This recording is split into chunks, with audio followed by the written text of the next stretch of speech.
This chart compares first-year employee retention rates. And right here, you can see a staggering anomaly. Nearly half of all transitioning military veterans, 46%, quit their first civilian job within 12 months. If a physical parachute failed 46% of the time, the resulting investigation would not blame the paratrooper for how they pulled the cord. The military would immediately investigate the engineering of the parachute. To understand the failure, we have to look at how the military builds a warfighter. Yet, when that same service member prepares to leave after years of service, the institutional mechanism to reverse that deep psychological conditioning is a mandated 3-day transition assistance program seminar. Removing the military's institutional cocoon throws the veteran into a liminal space. They step out of a highly structured environment into a massive, ambiguous void. By giving transitioning members only 72 hours of classroom instruction, the institution places the entire burden of untangling a decade of military conditioning squarely on the individual's shoulders. The military treats leaving the service as a logistical exercise rather than a psychological reconstruction. This creates a severe identity vacuum, and that vacuum is the true root cause of the staggering first-year turnover rate. The legacy TAP system operates on an outdated industrial-era model. It manages military transition by reducing it to a static compliance checklist. The paperwork exists to ensure the bureaucracy can legally check a box. It distributes exit benefits, not builds corporate adaptability.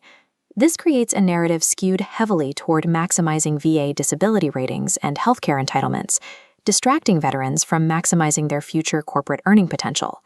A system built purely to process forms and distribute entitlements cannot teach a warfighter the tribal norms or the economic realities of the modern corporate sector. When the transition curriculum focuses on standardized resume templates and checking the box for compliance, it sends a clear, unspoken message. To be employable, you must smooth over the rough edges of your military identity. Veterans are subtly encouraged to scrub their unique traits to fit a generic civilian mold.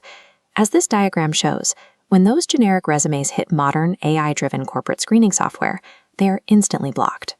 Only the resumes that translate military experience into specific, measurable return on investment are allowed to pass through to human hiring managers. The system also leaves the professional ego untreated. A retiring senior enlisted leader might assume their rank entitles them to a civilian management role, without realizing the private sector demands proof of value in its own language. When veterans quickly leave these early civilian jobs, the market mislabels it as normal job hopping. In reality, it is a desperate scramble to escape a toxic cultural mismatch they were never trained to evaluate. Relying on an industrial-era bureaucracy to prepare warfighters for an agile, AI-driven corporate battlespace guarantees a high rate of failure. To solve this, Dr. Tony Astro developed the concept of a civilian boot camp. As this timeline illustrates, true intervention requires pulling preparation away from a reactive 6-month window and starting the architecture 18 to 24 months before separation. This extended runway gives the service member the necessary time to dismantle the institutional conditioning that once defined their entire world. To fix the identity gap and reconstruct the professional ego, veterans apply the proprietary CARE HQI framework, focusing on elements like culture, agency, and resilience. Instead of hiding their military past, they learn to leverage the outsider advantage. They weaponize their non-belonging and hybrid intelligence to disrupt stagnant corporate environments.